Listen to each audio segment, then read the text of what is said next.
Hello, everybody. Welcome back to another KPC Live. Normally on the weekends, I do a lot of casual talk, but today it's going to be pretty serious, actually, extremely serious one today.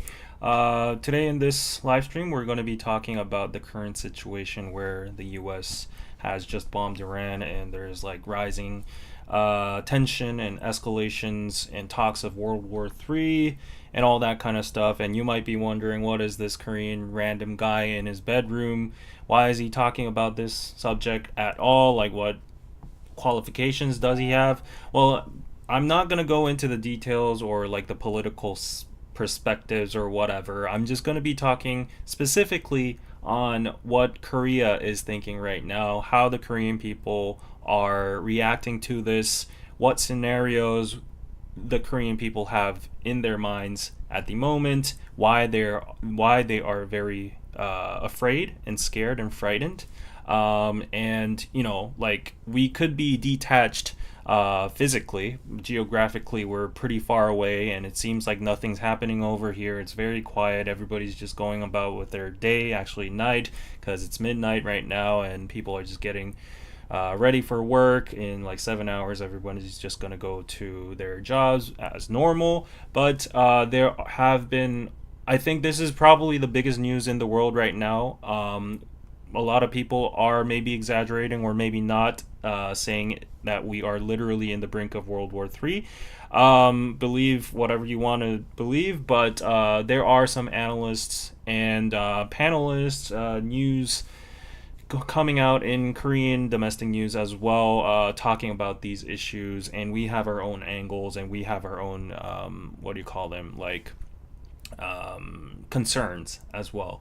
So let me go maybe touch some of those issues for today's live stream. I don't know how long it's going to be, but yeah, maybe we can talk about that in the first half. And of course, I know a lot of you normally come to KPC for comfort and like an escape from all this horrible reality and all that. So maybe for the first half we can cover this, and then second go on to a little bit of a more laid back stream, ironically.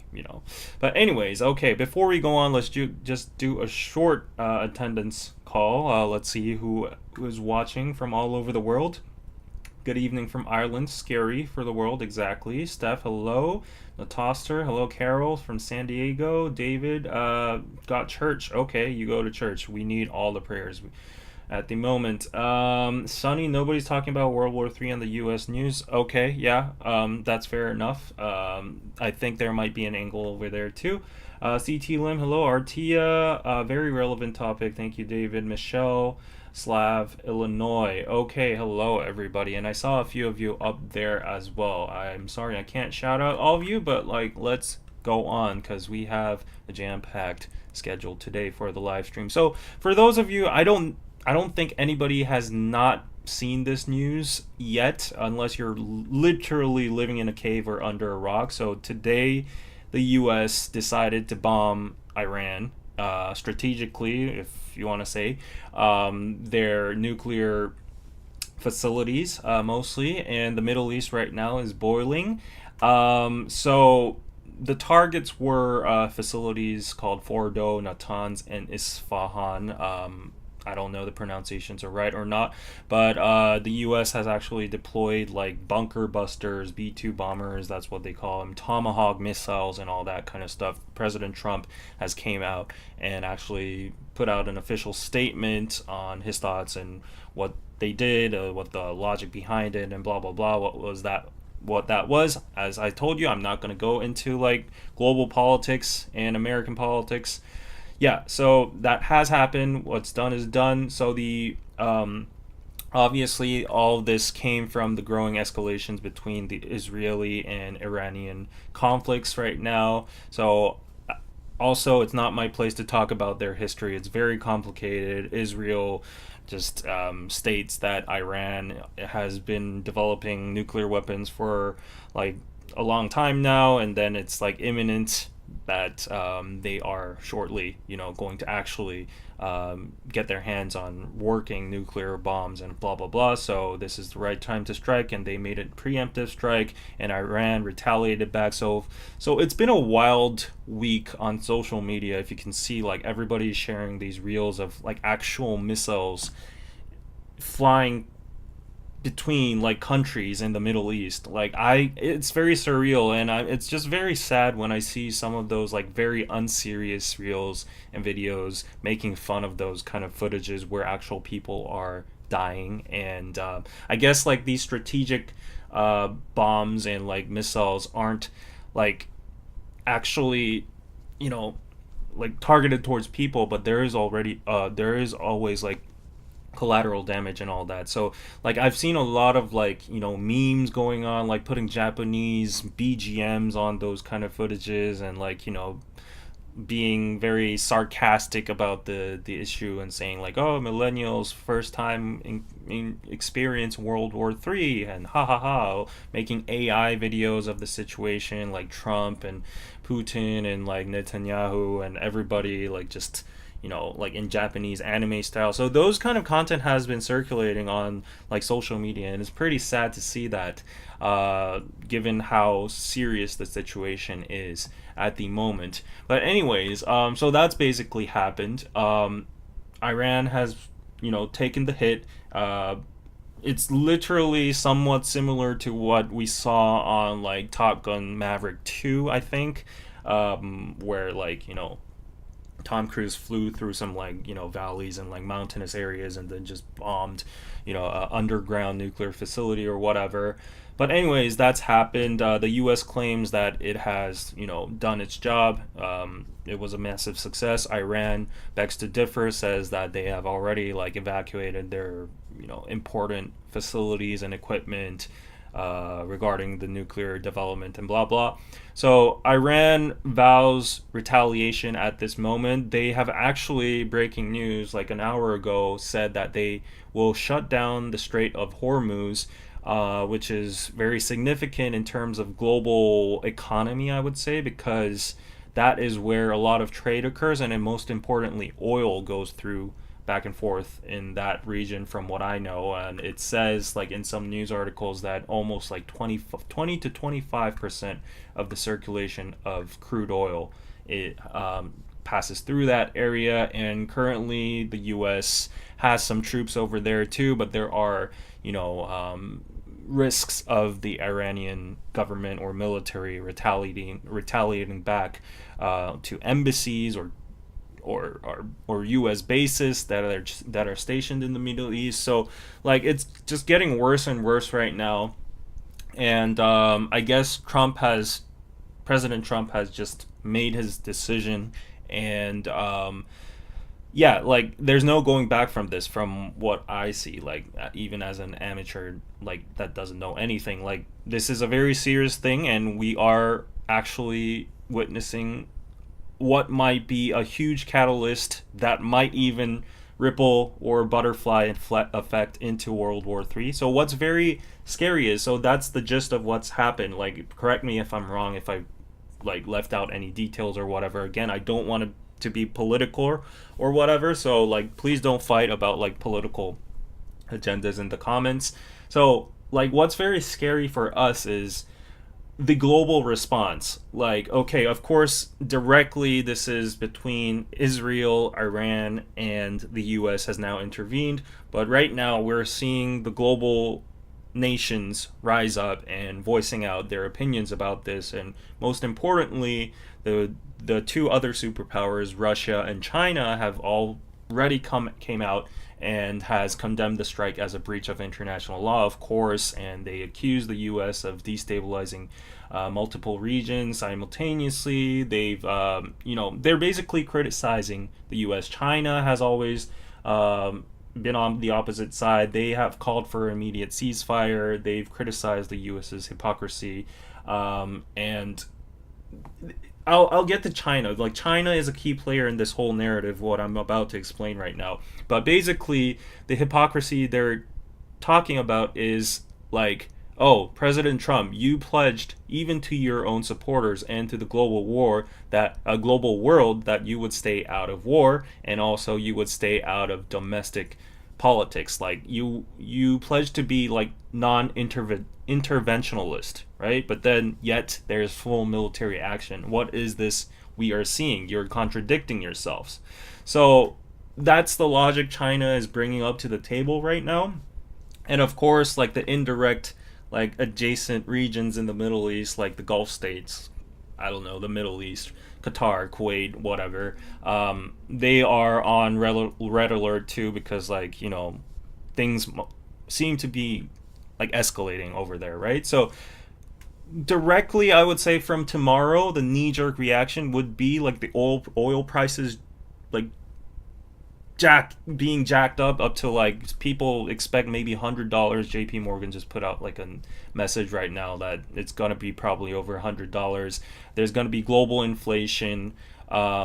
Also, we don't forget the US is fighting multiple wars right now. There's also a tariff war, there's a trade war at the moment. So like that's going to be affected. The U.S. Fed is has been talking about cutting interest rates, but this is actually going to maybe extend that from happening. So the markets are going to topple down. Probably stocks are probably going to go down. The economy is going to tank. Hyperinflation. Normal people like us aren't. We're going to be in trouble of buying like supplies or oil or whatever and all that kind of stuff. Even right now, like I mean, I'm selfish too, but like I have a lot of assets in Bitcoin. Bitcoin has broken its 100K threshold, and it's just plummeting at the moment. So right now, even at the moment, the global markets are reacting. So it's pretty scary on how the economy is going to react. But more than that, as like human beings, we're just like more scared about like our well-being, like our physical safety, right? So what's happening is basically the whole world is becoming very volatile. Like there's geopolitical vulnerability right now, and South Korea is very concerned about this whole thing happening because first of all, like you guys all know, but South Korea is a peninsula, basically an island, and it's surrounded by North Korea, which has over 50 nukes, presumably right now, China, Russia, and then we have the US on the side with Japan. And it's like a very strategically important place. It's like the gateway to the northeastern region of Asia that enters right next to Russia and China, right? So what's concerning us right now, okay, like don't get us wrong, like we're only a mere country for ourselves too, and we're watching out for our asses. So the immediate responses that are coming out is, okay, we've seen what President Trump has done to Ukraine, and I don't know, like I'm not making any judgments on his political acts or whatever, but result wise, the US has basically stopped supporting Ukraine in the Russian and Ukraine war, and it's getting harder and harder for the Ukrainian government or the military to withhold the war over there. And part of the reason, presumably, this is not like factual or whatever, what the Korean analysts are saying is that the US right now is fighting too many wars. It's commencing new wars in Iran right now. They're using their B2s, their bunker busters. They're making all their fleets go towards the Middle East. And they're also having like very hostile or maybe kind of negative relationships with NATO countries or all over the world with the tariffs and all that. So that's not good. So basically what that means is the US strategic assets are spread out. They're stretched thin. So like the US is the strongest country in the world, right? They have like gazillion air fighters and like, stealth aircrafts and like the ships and blah blah blah, everything. But even so, it takes a lot of money, maintenance, manpower to deploy that like to certain regions and like strategically disperse them all over the world right now. So what's happening is, because the focus is shifting towards like Israel, Iran right now, other places are being kind of neglected in some sense. And that's very selfish to say, but like for ourselves, like this narrative is going to flow, and you'll get why we're concerned. But because those strategic assets are now stretched thin, Korea is basically less protected. And because this might become like a wildfire and spread into like a World War III if the U.S. isn't strong and it isn't protecting their allies like South Korea, or like, I mean, we don't like take it for granted, of course, for the U.S. to cover up for their asses. But to be fair, the U.S. is stationed over here just for its own interest too, so it doesn't go one side. Anyways, you get what I'm saying, right? So everybody's like right now, okay, we're seeing this all happen basically because Iran has been developing its nuclear weapons and all that. So this just basically just naturally leads to the supreme leader up there, which is like 1 hour up there from us, from Seoul, and not 1 hour. Pyongyang is pretty far away, but anyways, like North Korea is very close to us, and they have nuclear bombs already ready, and they're very quiet right now. They haven't said anything. Koreans are fearful that something is brewing. Like, it doesn't. I've seen very like sarcastic, like, unserious posts on the internet right now, saying like, oh, the guy that has the most toys right now, he's lonely because he's being left alone by this whole global event, which means Kim Jong Un over there, and yeah, that's what's happening, and that's what's concerning us. But I would say like North Korea is actually the least of our concerns. Our concerns mostly tied to China. So what's happening with China is, first of all, so this is a whole like complicated situation. So right now the U.S. objectively doesn't seem like it's in a good state, like even domestically. So like even domestically, there have been a lot of conflicts. There have been a lot of protests going on. That kind of news all just flows to Asia as well. It's a global society. There has been massive division, and there's been a lot of inflation. There's been massive debt. Elon Musk has been talking about that debt for a while, and the US is just printing money, money, money, and then the dollar is devaluating. So this is all leading to like a cycle of a fall down of an empire, or like a superpower, right? And then who's on the opposite side of it? Of course, there's China, and China's always looking on the lookout for that opportunity to become the world superpower, as their country name says, center of the world, right?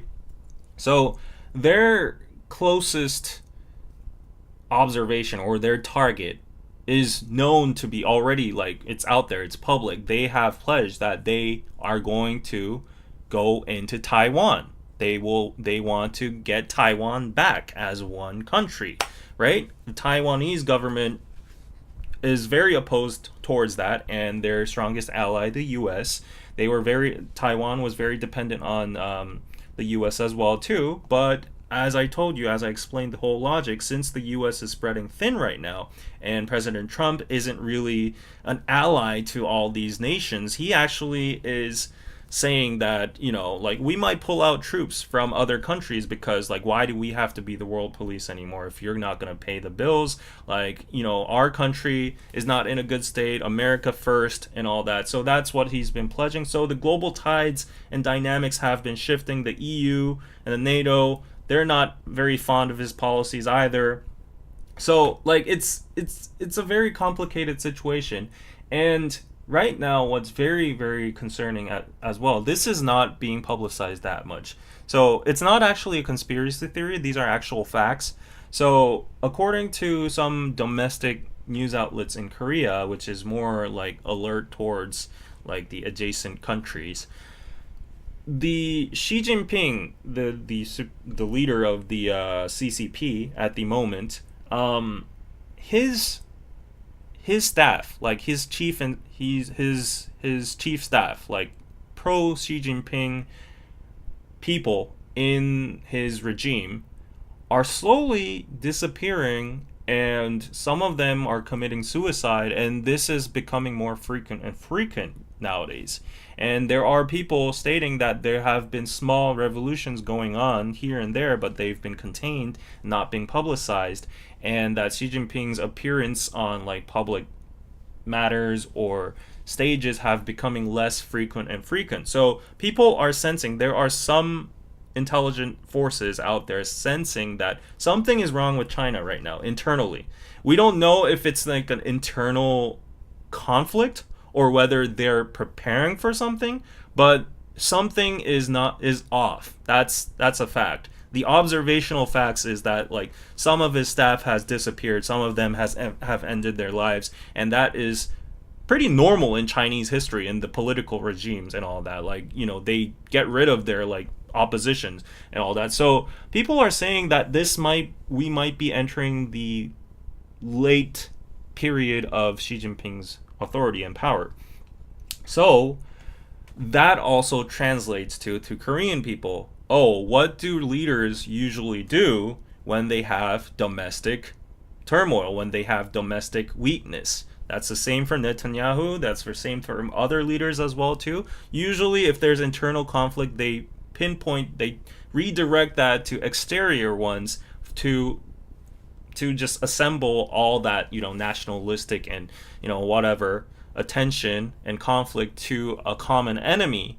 And that's why people believe that in this whole chaos right now, while the US is too busy doing its own wars, like multiple things at the moment, it's all of its strategic assets and like military power is dispersed. People are concerned that China might be cooking something in the behind. Also, Russia at the moment is fighting its own war, so there might be talks between China and Russia. And China has also talked with Iran, allegedly, reportedly, about like oil and all that kind of stuff. So this is all tied, and this is all like a dynamite, a thread of dynamite that's igniting, and it's just like going, ticking, and then it's just gonna become like a whole, consequent time bomb at the end of the day. So it's making a chain effect, and that's why people are saying like, oh, the U.S. actually actively getting into an act of war and bombing a nation contradicts what President Trump has been saying domestically and internationally, and it is deteriorating, like discrediting the belief and the companionship, the ally relationships we have with the U.S. So countries are actually gearing up.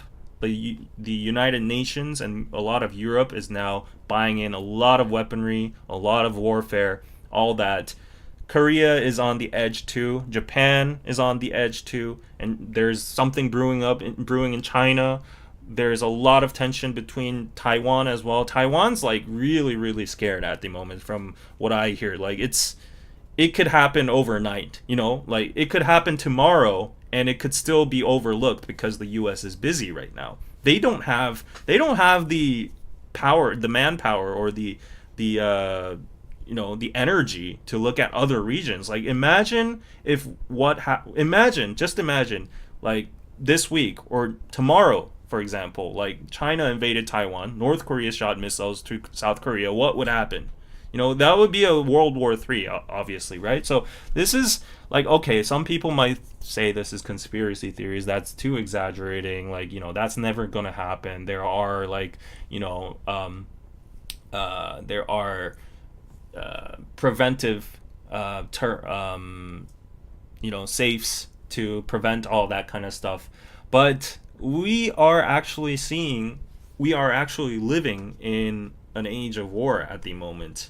And we have been witnessing it. It just becomes more vivid to the Korean people because in the media every single day we are actually seeing interballistic, like ICBM. They're not ICBMs, but like actual missiles, long range missiles going and flying through nations and bombing capitals like Tel Aviv and Tehran. They've all been bombed right now. People are actually dying.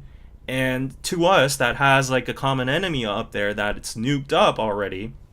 So a lot of people in Korea are seeing this, and quite ironically, I mean, like, I guess everyone has their own thoughts, but a lot of Koreans right now, like, I think it's half and half, are actually rooting for the U.S. as well too, because they're feeling this, what do you call it?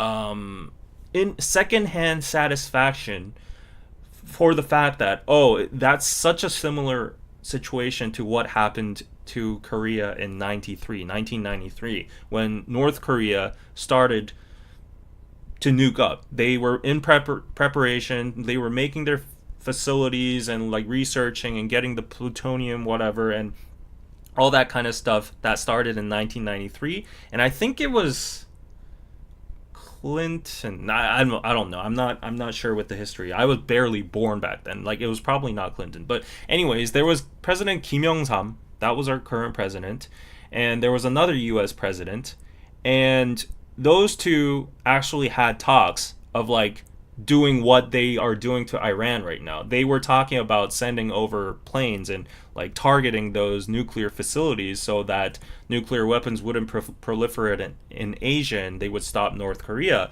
But then somehow, I'm not really knowledgeable in that history as well, but somehow our president called it off and it was a no-go. So after like couple decades now, North Korea has a lot of nukes and we can't do anything about that. And yeah, so that's what happened. So a lot of Koreans right now are seeing what the US and Israel is doing and saying like, oh shit, they got the balls. Like, they actually have the balls to do preemptive strikes to prevent what's been happening in the Korean peninsula. We should have done that like 3 decades ago.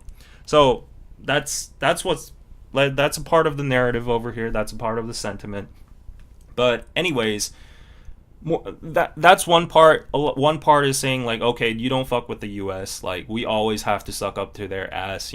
That's where we should line up to. Like, at the end of the day, whatever. Like, if their economy collapses or whatever, if their like debt is national debt is like trillions and trillions of dollars or whatever, they got all the military power, and if they have the power means you are the guy in the global scene. So a lot of Koreans right now seeing like Iran being like specifically targeted and like all the facilities getting like accurately bombed. Koreans are like, okay, like, do not even talk with China. Like, we'll always stick with the US. That's one of the reactions.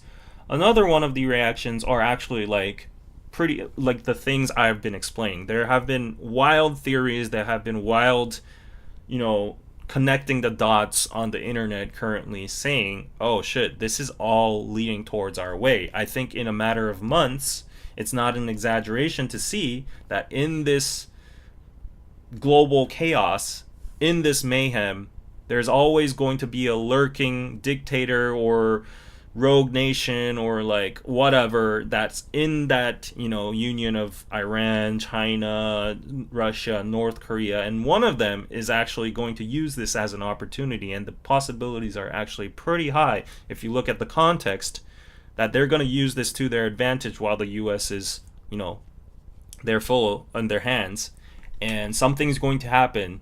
So we should be on alert too. Our presidency just changed, and he's a little bit more pro-China president, and the conservative side has been criticizing him from day one because like he actually went against Israel. Again, I'm not going to go into politics, but like, as I've told you, we're witnessing what the US's capability and capacity is. So like, people on the conservative side over here is like, why are you standing on the wrong side of history right now? You are literally seeing a country potentially being obliterated, and yeah, you need to stand behind what President Trump is advocating at the moment. So it's very complicated anyways, but yeah, that's what's happening.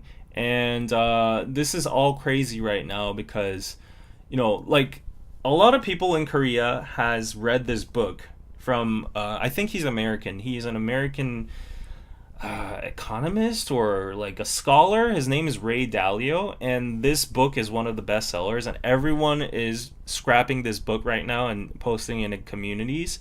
And there's a thing called the empire cycle theory, And Ray Dalio actually states that America, the US, may be at the decline phase of its empire cycle. So there are certain symptoms and signals that this certain superpower is going to collapse. And the signals are massive debt, internal division and polarization. These are like sequential, right? They're in order. You see massive debt first, you see internal division and polarization, and then you see overextension abroad. The leaders trying to solve their problems through war, basically, right? And then they they shift the global reserve currency status. So the dollar gets weakened and it might move to the yuan or whatever. And Korean people are aligning this with Ray Dalio's cycle and saying, like, okay, like this is all happening in the US right now. We're even hearing about possibilities of a civil war over there. There's so many protests. Like there's even a literal movie about civil war. I didn't even know about that, but yeah. Oh yeah, I actually watched it. Yeah, so I think they're talking about that movie. But there's a movie called Civil War, so you know what they say, like what people imagine actually become reality, right? So anyways, that's all happening. The red signs, the red flags are all like, waving right now, and then the first phase has happened already in the Middle East. There's actual war going on over there, and then phase 2 could be Taiwan, and then phase 3 could be Korea, or people say phase 2 simultaneously could be Taiwan, China, and then North Korea, South Korea, and then US, Japan. World War III, welcome. So it's also a known fact historically. This book mentions, or another reference mentions, that every like couple amount of decades or 100 years or whatever, human beings have never stopped in war, in an act of war. And there's like a cycle for that too. And then we've already used that cool time now, and it's about time that the world is ready for a new world order, and it's like all going to reform at the moment. So yeah, like all these stars have aligned, I guess, in a bad way. North Korea up there is fuming with its own nukes. China is opposing to Korea since like 2 decades ago about the THAAD system, the Patriot system we have in Korea. Russia is on their watch. So if the US can't defend Ukraine or Taiwan, can they defend Korea? I don't think so. Is Japan going to help us? I don't think so. They're probably going to help us, but they have known their history. They might use that opportunity up to their advantage, right? So we never know. But anyways, this is the grand scheme of things of like what's happening in Korea, what people are talking about, why people are afraid. People are taking this very seriously. In individualistic manners, a lot of people in Korea are heavily invested in US stocks. Most of my friends, all my people I know, have like most of their wealth and money in the S&P 500 or US stocks, Tesla, blah blah blah. So their direct concerns right now is like tomorrow, in a few hours, what's going to happen to the market and all that. So yeah, it's crazy. It's so many levels of concerns.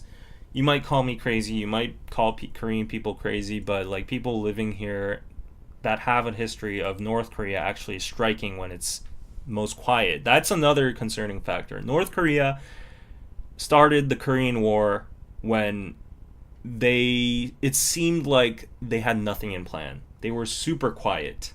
And people are afraid of that right now, scared of that right now too, because like all these like nations are just fighting and bad mouthing each other and participating in one way or another in this huge big stage. But North Korea, the one that's always been so loud, hasn't even done anything in the past few weeks. They've just been quiet. So Korean people are like, South Koreans are like, what are they scheming up there? You know, some people say like Kim Jong Un's actually like shitting in his pants right now, because like he's seen the bunker buster and he's seen what the U.S. can do with like a fleet of airplanes and carriers. So he's like, oh shit, let me not let me just stay in my lane and just say that I'm quiet and not get in like involved any kind of way. But at the same time, they're sending like soldiers, foot soldiers to the Ukrainian border, the Russian war at the moment. So we can't say they're not like actively they've like entirely dodged this whole conflict at all. So yeah, that's happening. But yeah, so the Koreans, the fear rate here is slowly going up, and I don't know, but yeah, like all I can say is like I don't know about the geopolitical whatever, if there's a hidden agenda behind there where the US is repeating what it did with Iraq like decades ago, and whether there's going to be terrorism now, there's 9/11 or what 9/11, or like people are suspecting that July the 4th is going to be like a hunting ground for like terrorists and their soil, blah blah blah, a lot of conspiracy theories going on in here. I don't know about all that, but then one thing I know is that like these wars, the victims of them are civilians at the end of the day, like innocent civilians that are hurled into whatever agenda, like we cannot identify on the surface level, but whatever agenda there is, from the political leaders to the superpowers to the conglomerates, or like to the arms companies, or whoever's behind this, like let's say even like the Illuminati, if you want to say that, whatever. The fact is that civilians and honest people, like just commoners, are getting whirled into that, and they're losing their lives and families and their homes, and this is this is like people that are not directly affected by it either, like just people like us living in their daily lives. Immediately tomorrow, we're going to go to the gas station, and it's going to be a burden for us to get petroleum into to get gas into our cars. And we're struggling in this economy, right? Our salaries aren't going up, but inflation is beating our salary increase rate. And yeah, the rent is going up. We're barely surviving in this economy. And then we see like all these nations gearing up for war. So I don't know. Yeah, it's just very sad times, and sometimes it angers me, but also like I feel helpless because what can a mere individual do? But anyways, yeah, it's just very sad times, and like some people might believe war is necessary, some people might believe this is what had to be done. Whatever, I'm not gonna make the judgment on that, but it is nevertheless a fact that a lot of people, a lot of lives are getting just affected by this, and there's fear being spread across the whole world, and it's affecting millions and billions of lives, one way or another. Yeah, so it's just very sad. But anyways, you get our concerns, right? Like I've explained the whole context of it. Basically, we're afraid that bottom line, China and North Korea might use this opportunity where the US is looking on another side and doesn't have the capacity to invest in any other areas, and they might take advantage of this. They might make a union with Russia or whatever and invade either Taiwan or South Korea. The possibilities are very high. I think Taiwan is more plausible. I'm very sorry. I'm just saying this because China has publicly stated this many times. So, yeah. You never know. But that's basically it. How long have I been yapping about this whole thing? 40 minutes. Okay, I thought it would be more than an hour, but hopefully you get like the common sentiment over here.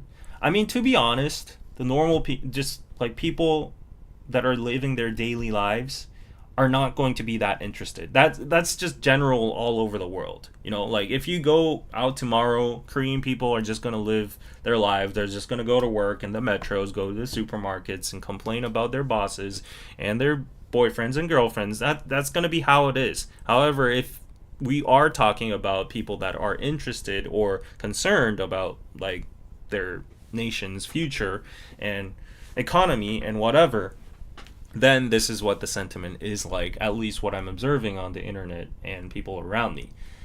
So yeah, I hope that was informative. I hope that could weigh in on some sort of decision making in your part of democracy or whatever. I've heard there have been massive rallies in the U.S. right now, real time, that are happening.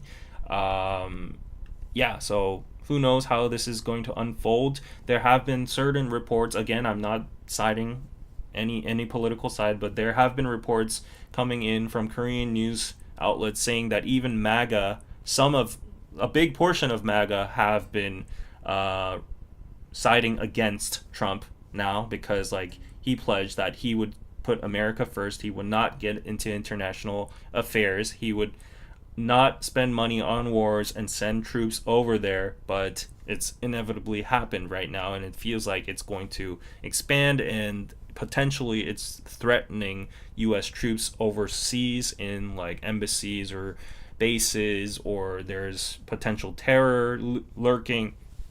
So yeah, I've even heard that a lot of his fan base or supporters are now like debating about this as well. So yeah, that tells a lot, I would say. Yeah. Anyways, yeah, I feel like I was trying to avoid the comments as much as possible, because I feel like a lot of people would be divided, or maybe be, just fighting with each other on this subject or whatnot.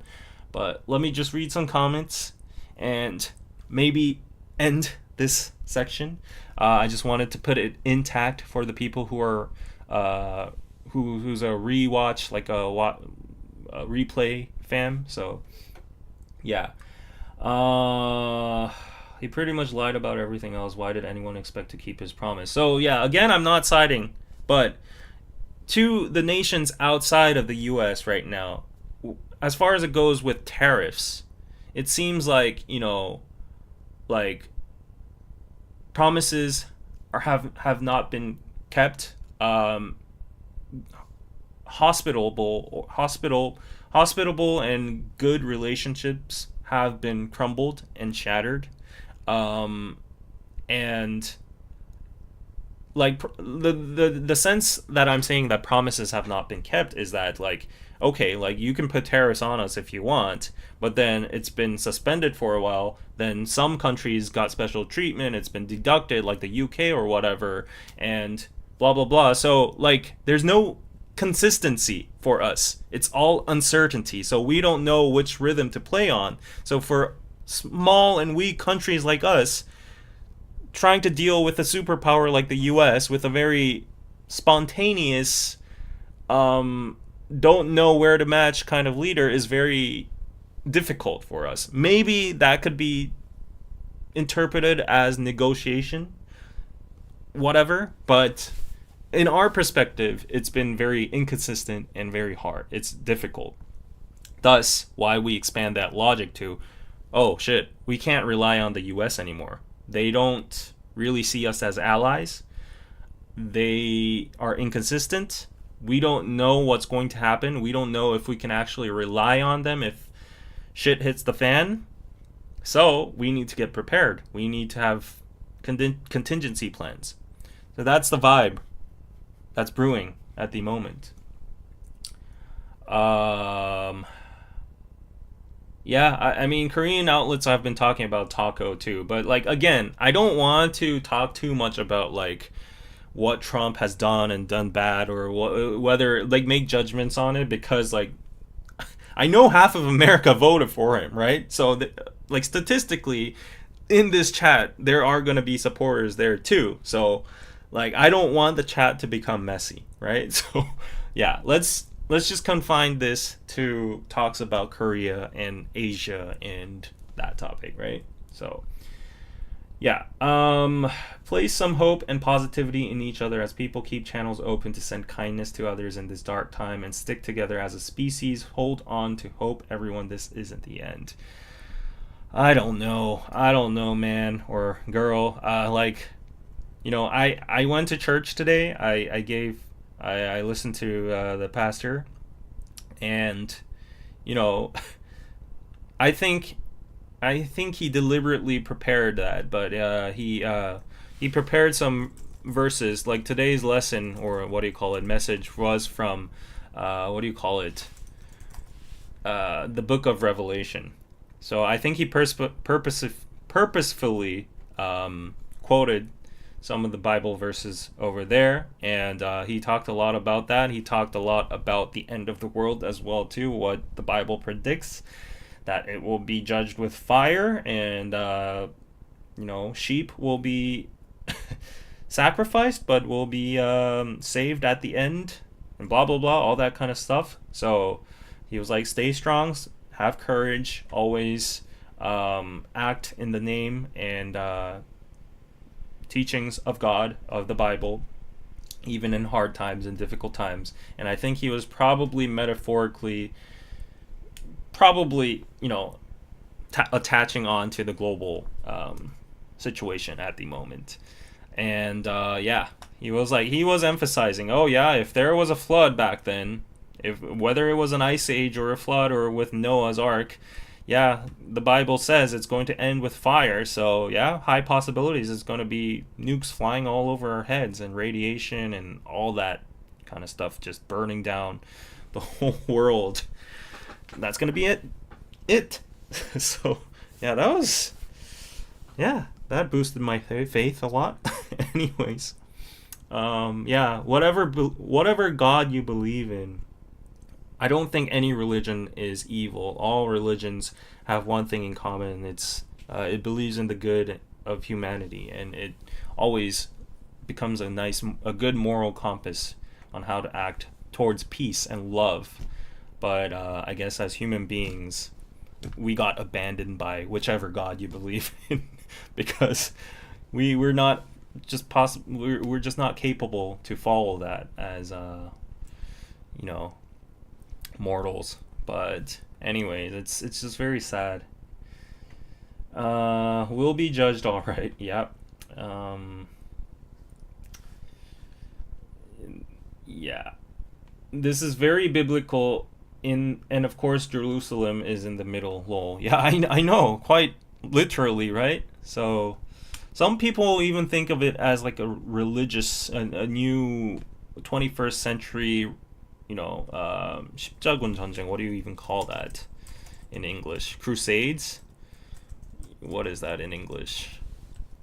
The Crusades, yeah. Like it's yeah, so I've seen some wild theories on the internet saying like this is a start of a war, a religious war, a holy war between like the Western order and like Christianity against like Islam, and like all these European countries are now getting infiltrated by a lot of like Islamic influence and blah blah blah blah. So like I think that's a very vocal minority, but people are saying like, oh, like see in a few months like the European nations and all that are going to side with the US, and they're going to start justifying deporting, because like the Middle East and the Arab region is going to consolidate all together, and it's going to become like a new paradigm and all that. And I don't know, I maybe in their perspective, as I've been saying about like the Asian perspective, okay, maybe that makes sense, but like wild theories flying all over the place. But yeah. Anyways. I know, Rachel. I know. Yes. Yeah, but again, the results of democracy were the majority of the voters, at least. I won't say like quantitatively like exactly more than half of the US. I don't know the voting rates for the US, but like I won't say that, but like, I'm just saying there's a high chance there might be some people with different minds in the chat, and all I'm saying is that I don't want to create conflict in the chat. That's the basic gist of yeah, what I'm saying. Yeah.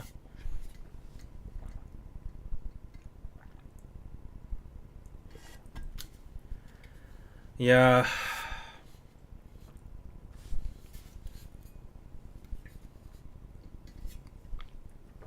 Okay, so a lot of people like have their own thoughts, as I can see. Anyways, we're living in wild times. That's a fact, and it's pretty alerting. I don't know what should we do. All we can do is just live our own lives, right? And in a democratic system, like as an individual, most we could do is probably vote well first and spread awareness so that we can vote well for parliament, Congress, or presidency, which shapes the policies of our nations and futures. I'm slowly doubting that, like, either whichever side you vote for, the results are pretty much the same. I'm losing hope on humanity as a whole. But other than that, like maybe protests, that's an act of democracy. But that's pretty much it as like a helpless individual, right? So it's pretty demoralizing. I mean, and like at least the superpowers and the citizens of it have some kind of saying in it. But like in countries like South Korea, like we can't do shit. Like we just have to. That's why I think our nation and our people are very good at nunchi. Nunchi is the ability to read the room and choose a side or act in some sort of manner that matches that environment or atmosphere, right? So that I think that all trickled down from our status as a nation. Like, you know, we've been in this tug of war among these superpowers in these geopolitical conflicts for decades now, and we're positioned in that spot. So whenever things like this happen, all we can do is like, okay, assemble the NSC and the president and their staff, just talk about it and prepare their cards and what kind of options we have. What can we say to President Trump? What can we put out a statement that is the most neutral way ever, that we don't trigger either side and we don't get in the crossfire, that doesn't trigger China as well, that doesn't poke North Korea as well. So it's just very sad for a country like us that doesn't have a lot of people, a lot of resources, or weapons, or I guess Korea's military power is actually up there, but still, Korea is literally stuck between a rock and a hard place. You'll have to manage multiple complex relationships where you have to maintain all to some extent. Exactly. That's what I'm saying. That's why I think Koreans are splendid, excellent nunchi people.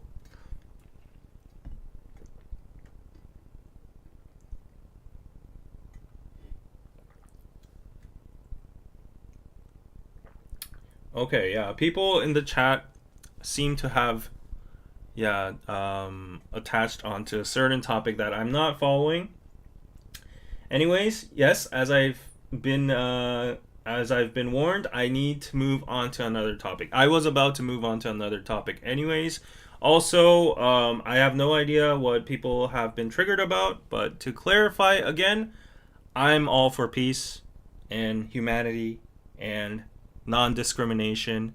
I don't, as I've told you, all of the ideas I've said are being said by vocal minorities or conspiracies or exaggerations on the internet, and I'm not spreading them. I'm just saying that in the grand scheme of all these narratives flying all over your heads, as I've introduced one of the narratives in Korea and Asia, there are narratives on the other side of the internet, on the Western world as well. And as a third person that has been sitting here and seeing them, I was like, that's wild.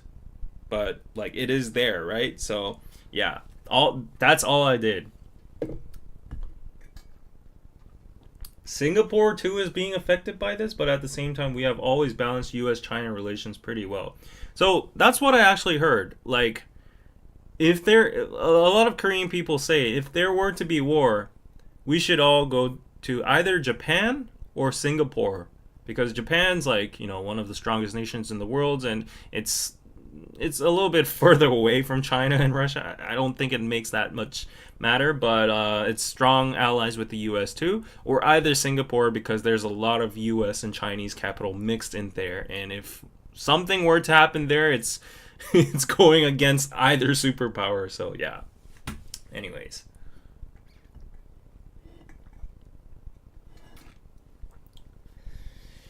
Turku, I'm sorry, but I did not say anything factual about Iran. I did not even go in detail about anything that's happening in Iran. Yeah, I did not talk about the politics over there.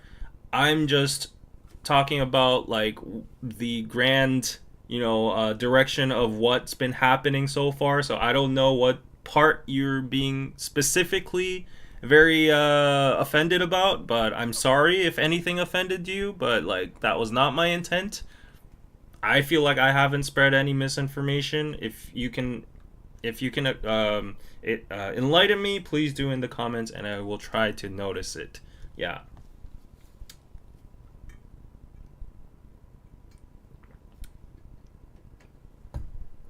You did great. I want to know how Koreans feel today. I only hear Swedish and USA news.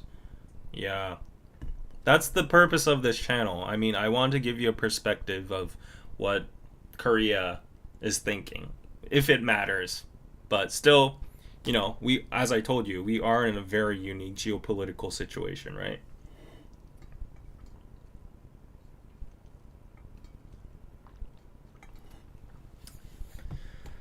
Yep. Give David a break. He did preface this by saying that what he says are what conversation are currently going on in Korean space. Yeah, okay. Yeah.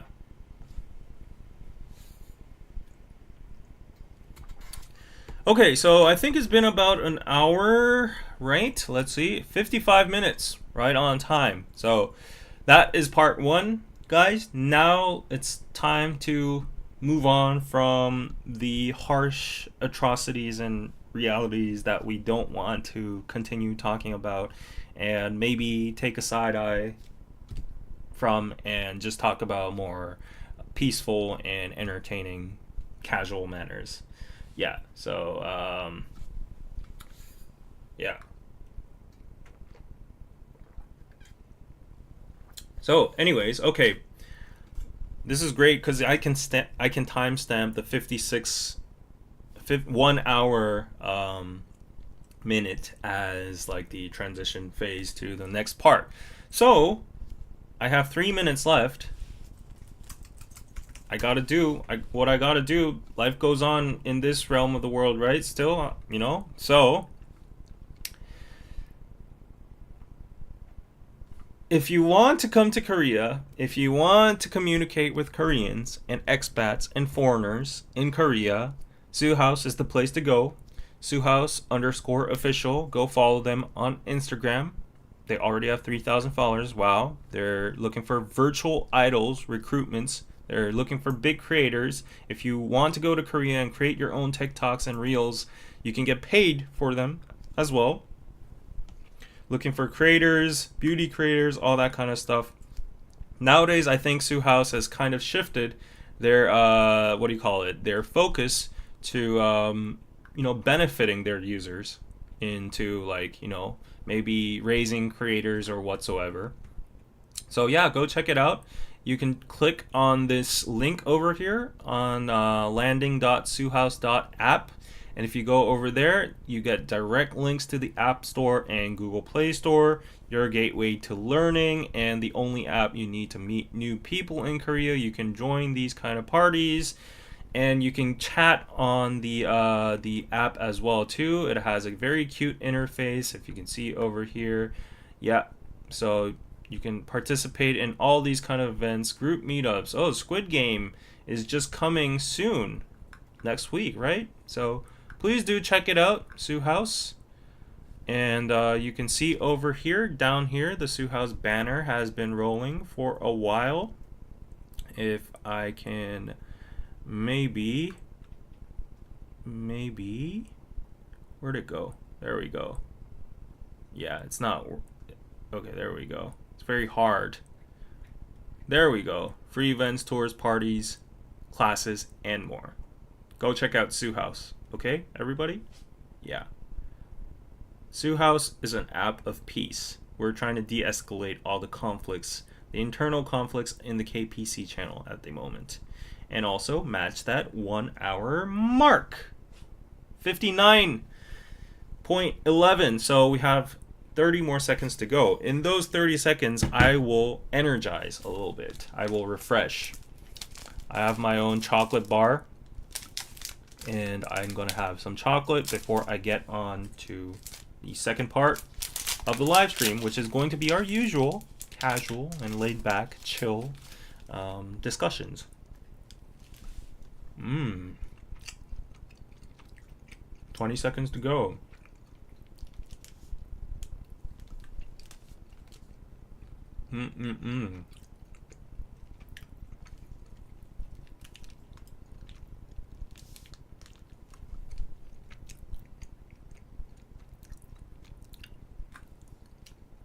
There we go. Okay, so let's switch on to the other topics. So let's stop talking about the whole conflicts.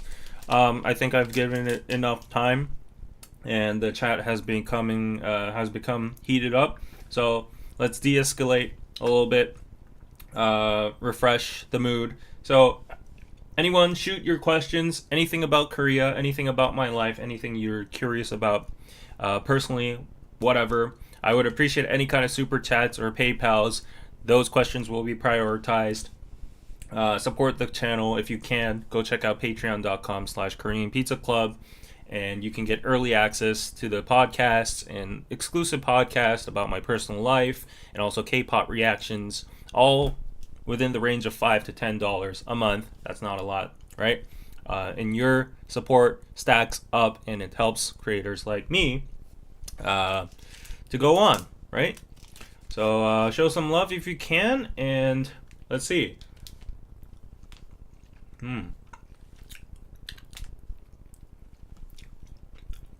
Oh, okay. 주학년 and 100. Yeah, I think that's news I can talk about on tomorrow's, like the day after tomorrow's live streams. But basically, there's been this alleged controversy that a member of The Boys, a K-pop group, The Boys, Ju Hangyeon, his name, has allegedly had a sexual relationship with a Japanese AV, adult video, basically porn star. They were spotted in like a drinking place, and he was back hugging her and holding her hand and whatever, and there have been allegations, and the agency, their label, has actually stated that they would kick him out of the group, but he has been refuting against that and saying that these are groundless rumors, and that he hasn't done anything wrong. He's just drank with the girl, and that's just it. And even the porn stars came out and has supported his claim. So it's becoming like an ugly battle at the moment. We're yet to see, like I think they'll probably go to court or something, or maybe they'll settle. But yeah, it's become very ugly. Yeah, that's what's happening. But I'll try to get more details on that news, and then go over and cover it on Tuesday. Yeah. The case is so crazy, I know, right? How come your name is Korean Pizza Club, but you never eat or talk about pizza? First thing, I do eat pizza. I love pizza.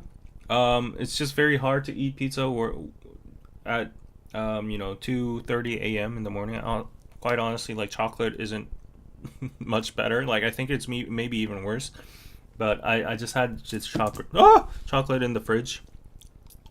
I need some energy, but yeah. But if you're a newcomer and you don't know what the channel meaning is, Korean Pizza Club means pizza is probably the most symbolic and international food out there, which started from Italy but got localized in all sorts of places. We have the American pizza, we have the Hawaiian pizza, we have the Korean pizza, which is very over the top if you come here. A lot of different toppings. So I feel like pizza just resembles like the international viewpoints and the guests I have on my channel. It's a good medium, and then the Korean toppings on it makes like a new dynamic over there.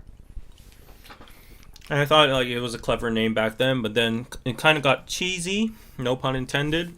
Now I kind of shortened it down to KPC, but yeah, it's a cute name, I think.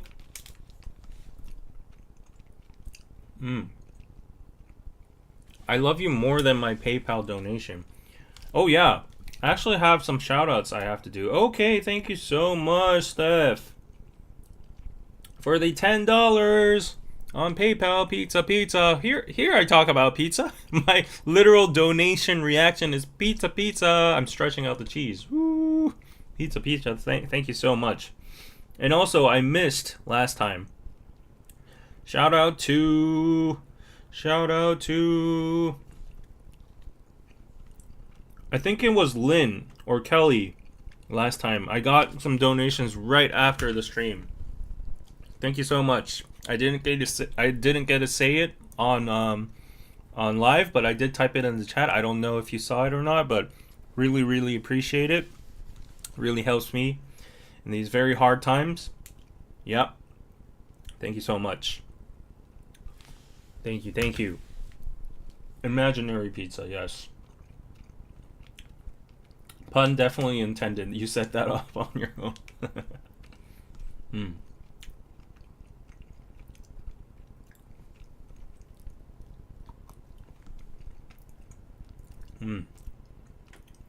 David has barely noticed me today. Rachel, you gotta know that I have 286 people in the chat, and the chat is going up, and I just read whatever I can put my eyes on. There is no favoritism. There is no anything. It's just random selection. So I actually remember reading one of your comments before. So yeah, don't take it wrong. Like, there is no kind of logic in my head when I'm reading comments. It's just like I see it, I read the ones that are relevant to the topic I'm talking about. So yeah, that's all there is. Hello, Zofia.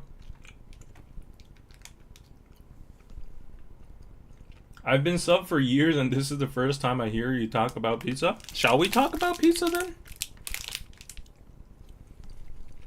I think I've talked about it last time. I showed the Espa pizza box, right? And then I talked about No More Pizza. That's a brand that's surfacing in Korea at the moment. It's a pretty popular brand.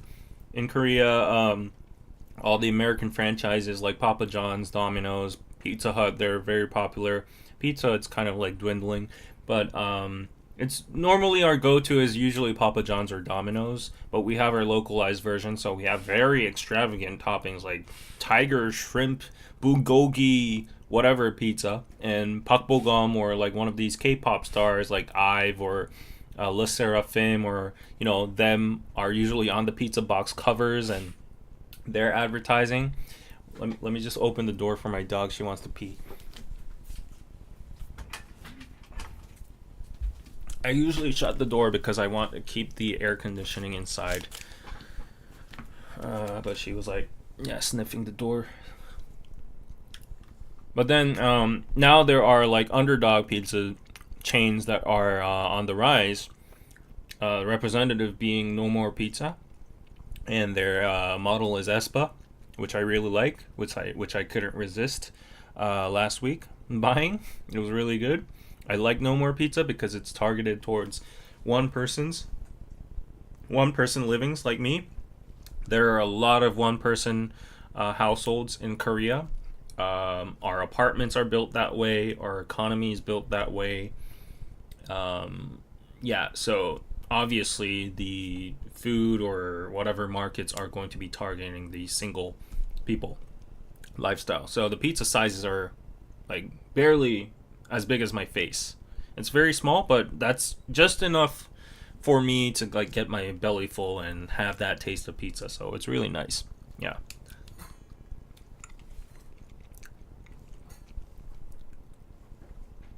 One person pizza is sad? Yeah, it is kind of sad.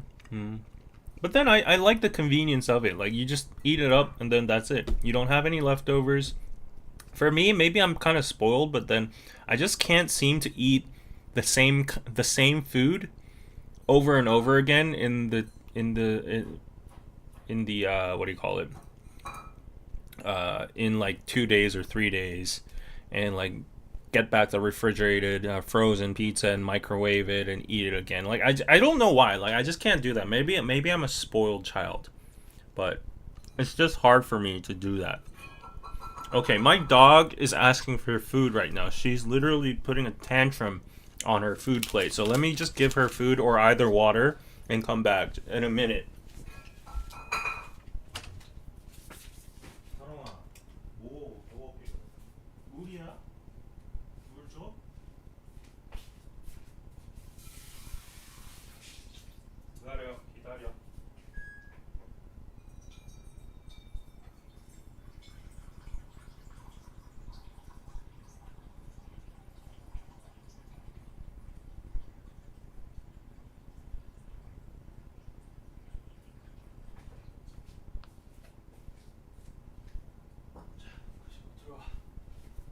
조용히 해 이제.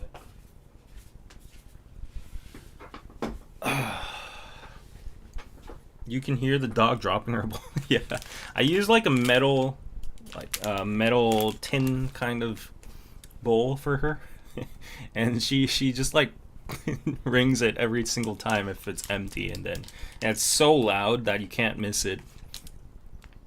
This time it was water.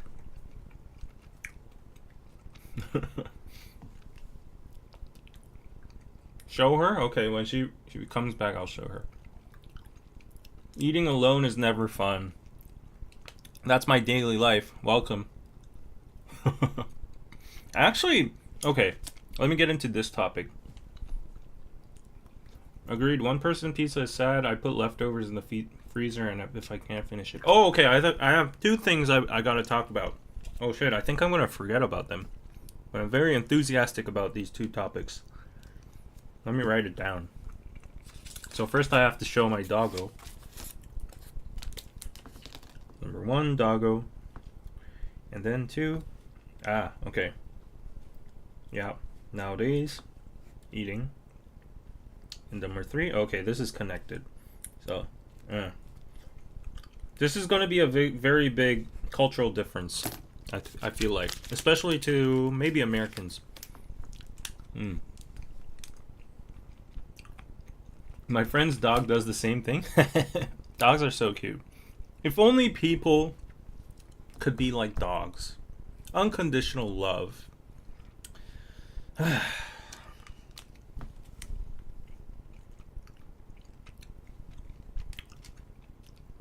Okay, I'm gonna cut it short on this chocolate and maybe save it for tomorrow, or maybe not, because yeah, I gotta watch out for diabetes, because like there are articles nowadays that people in their 20s and 30s are the rate of diabetes is climbing high. Dogs are the best, yeah. Now I want my shrimp and anchovy pizza loaded with cheese. Oh my gosh, do you have to say that? Oh. Here she is. 따롱아 일로 와. 이리 와. 보여주자 사람들. 오케이. 오자. 따롱. 맛있게 먹었어? 뽀뽀.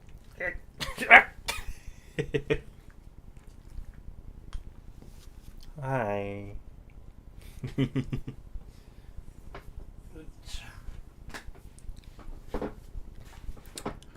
Yeah, she's gonna be alright over there. Dogs are great. Is that the end of this subject? No, that wasn't a subject. That was a sub-subject. 귀여워. So cute. Thank you. She's a Jack Russell. She's pretty old. She's already got like that. What do you call it? 백내장 in English. Cataract. How do you pronounce this? Cataract? Cataract. Yeah, I can't hear it. Anyways. Yeah, the vet said, it's gonna happen anyways. It's genetic, so like, it might ease the symptoms or like the development, progress for a while, but then it's gonna be a surgery, and also it's gonna cost a lot, and also like it's gonna come back again. So it's natural. So it's basically up to you on what you have to. Yeah, so. You have an old doggo too. He's 15. She looks a bit chubby. No, she's in shape. Nowadays, I've walked her a lot, so she's pretty in shape.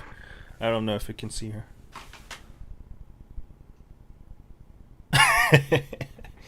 Yeah. So she's going blind. Yeah, one eye, one side of her eye, her left eye, I think. Hmm. It's very common for dogs. Her mom has that too. Her parents have that too. So yeah, basically she knows she needs glasses. Yes. Cat Arax. Uh, she's a Chihuahua and Dachshund mix. Ah. Hmm. She's so cute. Yeah, you can see the white exactly. Room tour? No, my room is literally this. Like there's nothing beyond this. Literally, like this is it, and it's pretty messy. So I don't want to show you it. I could show you a little peek. Whoop whoop whoop. There's the bathroom over there. My small little bathroom that I shower every day. You can see the toilet, and that's basically it. And this side is my curtain, and that's my room. Welcome to my humble room. My bed. That's it. If I just roll down a little bit, this is my bed over here. So I can just roll over from bed to the computer. So yeah, your dog is chubby. Do you really think she's chubby? Nobody's ever said that to her. Maybe I gotta walk her longer then, or maybe change her diet. But okay, so yeah, I've shown you my dog, but like onto the topic I was trying to talk about. So like, living alone. So for those of you who have revisited KPC in a long time, so my grandma no longer lives with me. She's now very old, so she needs actual care and someone next to her. So we decided that it's best for her to go live with my parents, with my mom in Busan. So she's relocated. She used to use the room across from me over here in this apartment. Now it's a whole empty apartment, and kind of gets scary at night, but I'm getting used to it. So yeah, when she was around, you know how grandmas are, they look out for their grandsons, and she wanted to feed me well, and she always prepared like really nice home cooked meals. I really missed them. Yeah, in hindsight, back then I'm a picky eater, so like like it's still like even if you feel the love of your grandma, sometimes you don't really like some sort of certain side dishes, right? Like it's not like Western dishes like where you get a main dish and like maybe bread. Korean food is like by like the dramas and all that. There's rice, there's a soup, there's some fish, there's some meat, there's some veggies, there's some like whatever, and it's basically like 5 or 6 dishes per meal, and we get bits of them. Like there's kimchi, of course. There's like spinach and broccoli. So, but there were some kind of foods that I could not really attached to, like my tongue just didn't like them. It's like I call them granny food because like my grandma loves them, but it's some kind of food that just doesn't really sit well to me, and I sometimes like really just didn't like it, and she'd be sad that I didn't eat all of it, and she's like, oh, I made that for a long time for you, and then I'm like, grandma, I don't like this that much. So, but I did try to be respectful as much as I can, but sometimes with the food it was like that. But in hindsight, I'm like, oh, I missed that. Anyways, I missed the warmth of her food and like what she gave me. She couldn't cook me every single meal, of course, because she was very old, and when she had the energy and time to, and when I was also sticking around at home, usually I'm at the office or somewhere out at a meeting or like meeting friends and all that. So like I think in a week I would probably eat like max 3 times at home, like for a single lunch. The next day could be dinner, and maybe a weekend, something like that. Other than that, I would usually like just eat out or delivery at my studio. Anyways, but those like little meals I really enjoyed, and I really was grateful to my grandma. Now that I'm like fully alone, I guess I'm not getting those like rich meals, but I've actually developed a hobby into like, I guess, cooking to some extent, at least prepping food, because I've been feeling I felt like my body has been starting to reject delivery food, because like these businesses, they need to make their food tasty and yummy, so they put a lot of like salt or sugar or MSG or whatever different ingredients, sweets and sauces inside it, and it's very fattening and oily, and it's very fried. Probably not good for your diet and your body. So I felt like a natural repulse towards that. Like every single day, I was ordering delivery food over and over again, and I also added up to my bank account too, because like each meal is probably, like if you get the cheap one, maybe like $10 or $12. Yeah. And at least there's no delivery fees because I use Coupang Eats. But yeah, it was stacking up, so I had to find a solution. Like I always believed delivery food was the way to go, because I've always been indoctrined or brainwashed by these productivity gurus online, always saying time is money. The time you waste going to the grocery store and buying that bread and rice and cooking that for 40 minutes there, prepping that and cleaning it up and eating that and blah blah blah by yourself, you're wasting 3 hours of your time. If you just order delivery food, you're working in the meantime, and you just order it, and the service fees and everything and the diversity and the nutrients are all in that food at once for a surplus of $2 or $3 more. So it's the way to go. So I was like, okay, that makes sense. Like I'm an entrepreneur and I'm like a content creator, so that lifestyle kind of suits me. So I always thought, like, as a single person, I won't go to Costco and buy in bulk, so it's not really cost effective for me. So yeah, that makes sense. So I got convinced, but then I figured out like most delivery food isn't healthy. That was like the downside of it. So and it also was costly. If I were like a person with financial freedom that doesn't have to worry about the fees and all that, I could just like order whatever food I want. But yeah, I'm just trying to get the cheapest meals out there. So obviously they're not really good with nutrients and all that. So anyways, bottom line, because of my grandma, because of that delivery thing and my health, I started to go to the supermarket right next to my house. It's actually 5 minutes away.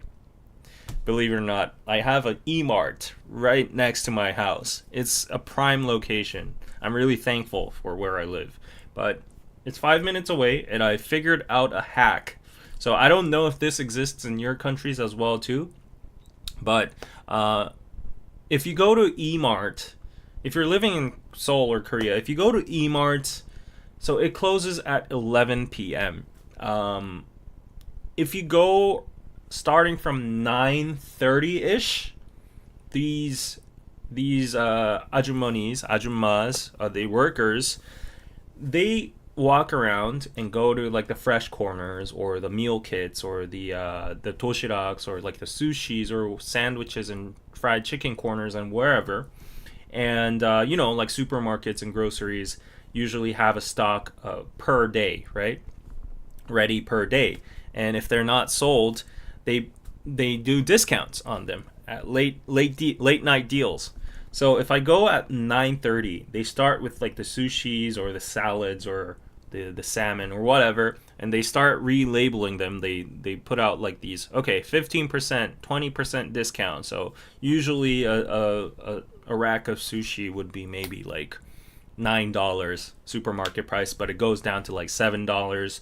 And as time goes by, like it gets very busy at that area because all the people know about that, and they're like drooling over and waiting for the ajumas to come and like label it. And so if you go too late, they're all out. If you go too early, it's you don't get the discount, or you get like the little discount. So there's a sweet spot, but it changes per day because like I feel like there's a pattern among people. Because last Friday I went at 10:30ish, and everything was out.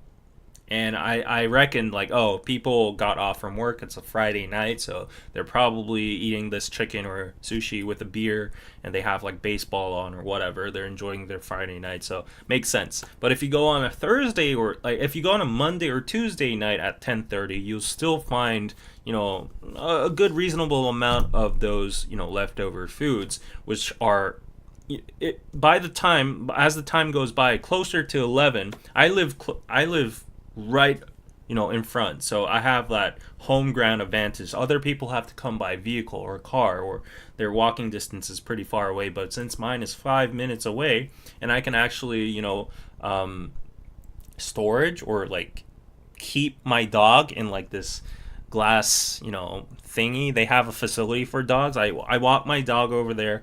I put her, and some person looks after her. I have to sign all these documents. It only takes like 1 minute, and then I run in and go to the fresh corner. And then usually at 10:30 to 10:40 ish, the final labeling starts. So the ajumma gets her machine, and she's like, okay, there's some sushi left, so 40%. Smack it on. I'm like, snatch.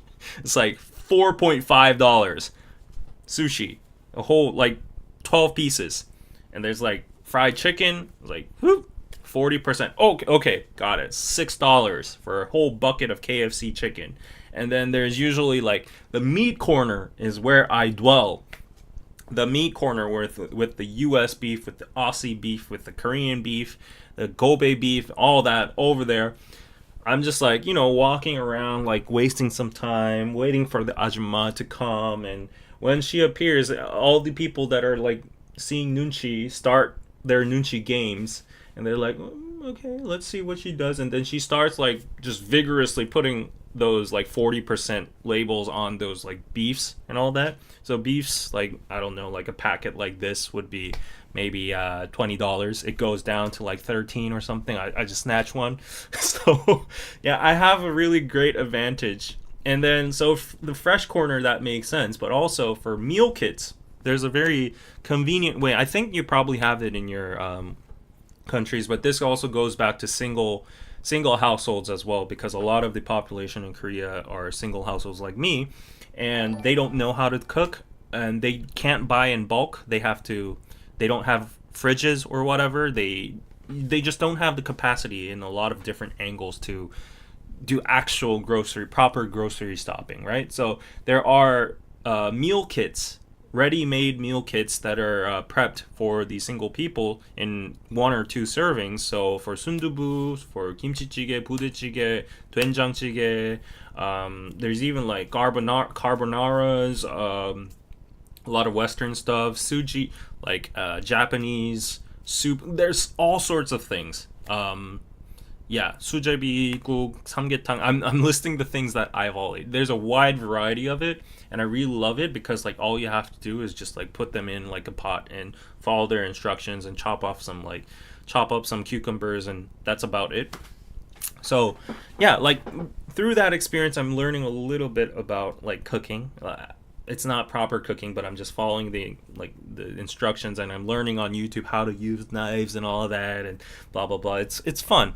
But anyways, bottom line, the meal kits, they also have expiration dates. They're not like fresh foods because they are vacuum packaged at the end, but even so, like the fresh ingredients inside, even if they're vacuum packaged, they have like a shelf life of maybe like 5 to 6 days, I think. So when that 5 to 6 day window is almost expired and you only have 1 day left, the ajumma also goes over to the meal kit section, and she starts putting up 40% for those ones too. And for me, as a single person that doesn't really need to buy in advance or whatever, I just buy it and cook it tomorrow and eat it. So it's perfectly good for me. So a very nutritious meal, which is like sundubu chado jjigae, like pork sundubu jjigae with like a lot of like protein and soft tofu, whatever. Really nice. It also has like a little one bowl of rice inside it too, and like mushrooms, blah blah. And I buy that for $4.5 last time. I bought that, and it's for two servings, so I could cook it in one go and just put the lid on top and then just like pour it into like another bowl and save it for another day or whatever, and just boil it again because like boiling gets rid of the germs. So yeah, like it's a very financially good way for me, like a person like me, to live, because like $4.5 for 2 meals, really nice, very nutritious too, right? And you get all the ingredients. You don't have to buy a whole pumpkin. You don't have to buy a whole set of a pack of mushrooms. It's just like one serving inside there in packaging. So it's really nice.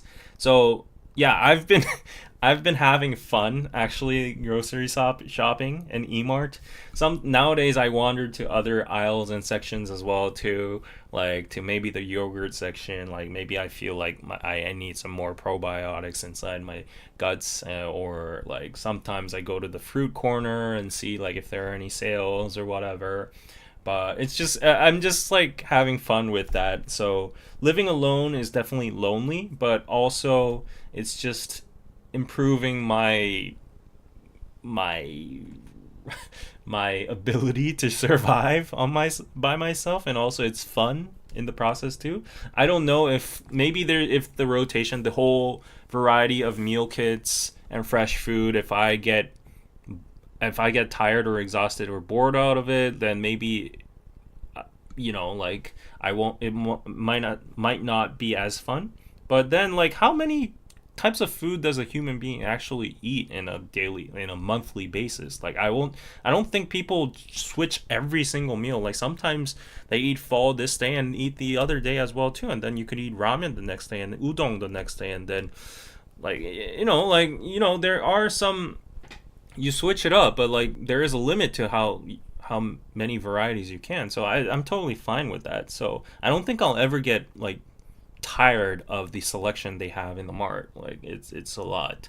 So I'm always like whistling and going and like imagining. It's also very fun because I never plan what I want to eat that day. I just go, and whatever the flow is, like whatever the ajumma puts a 40% sticker on, that's the one I get. So the last day I got myself a bane. I don't know if you know what a bane is. Maybe Italians would call it a atrocity as well too, but it's like a carbonara based pasta that has like this bowlish kind of bread, and you carve a hole inside that bread and put the carbonara inside. And it was actually a very interesting dating spot, dating kind of food in Korea for blind dates. But this is how it looks like. I don't know if you've seen it before. Bane. Yeah. It looks like this. You put the carbonara inside like this bread. But it's pretty good. And I bought this for $4 yesterday at Emart. It was also 40%. So I'm planning to have it tomorrow. It has some shrimp inside it, so gonna be very fun. But anyways, I would just wanted to talk about that, and maybe I'll take you guys grocery shopping one day. Like I can actually stream with my phone and take you to the Emart and actually shop with you guys, and we can explore today. Oh, what kind of 40% options we have, right? So that's gonna be fun. Yeah. Soup bread bowls. Oh, you call it that. Okay. Maybe you can think of a few meals that you'd like to have within a month and buy versatile ingredients which overlap into each meal. Yeah, I could do that. Maybe if that would be a level up from this stage. Right now, I'm like very good with like these meal kits, ready-made kits. Yeah. So that's good. Yes. Oh, that's a great idea, please. Yes. But then you'll be quite underwhelmed because like every time I go to the US, when I go to a Walmart, or where is it? What was the Texas version? I forgot. Like these massive grocery stores, I get just wow, like just overwhelmed by the size, the portions, the variety, and the prices and everything. It's just so much fun to just go around the grocery the shops in the US. But then Emart over here is a little bit, like agi-jagi, like small, and small selections. We have what we all need, but especially the one next to my house. It's like a very urban area, so we don't have that much real estate over the space over there. So they have to make it as compact as possible. It's an underground two-story supermarket, but we have what we need. But I think it's gonna be fun. So yeah, actually, let's do that. Like, I'll take you on a trip over there. Yeah, so that's gonna be fun. I might have, but I'll have to do it in a different time because, like, obviously, I can't do it in this time. So yeah, I've actually planned to do my streams in a more regular routine basis as I used to do in the old days. So it's probably gonna be like in a set time. Usually in this time for like the weekends, and then uh, Tuesday 10 a.m. for the K-pop and Korean news. So yeah. Don't some areas have supermarkets and malls? Where I'm thinking of another country. Yeah, yeah. We have department stores, and they have like premium grocery stores on the usually on the basement floor. It's usually they always have groceries and department stores, and they're really fun places to go because like not only the supermarkets, but they have little pop-ups for the most trendiest restaurants or chains that are popping in Korea, Seoul, or Busan, or wherever, and they bring those foods and they make little stalls inside the department stores so that people can actually taste them. And people line up a lot in these department stores. But we do have our own Costco's. There's a thing called like there's a Costco equivalent. So the local E-Mart over here is like a middle-sized supermarket, but we have a thing called E-Mart Traders. That's basically it's the same as Costco, but it's just the E-Mart expansion version. But you can go to like satellite cities like Hanam or where is it over there, Goyang, and they have like those E-Mart Traders and big ass Starfield malls and all that. So it's fun. It's fun to go there. Yeah. Um, mm-hmm. Okay. So next time you go to the US, you gotta get a bag of apples. Yes, I do have to, like, to compare the prices, right? So yeah, I'll do that. I'll do that. And the other thing I wanted to tell you, oh shit, this is revolutionary. So this might be a very big cultural difference, but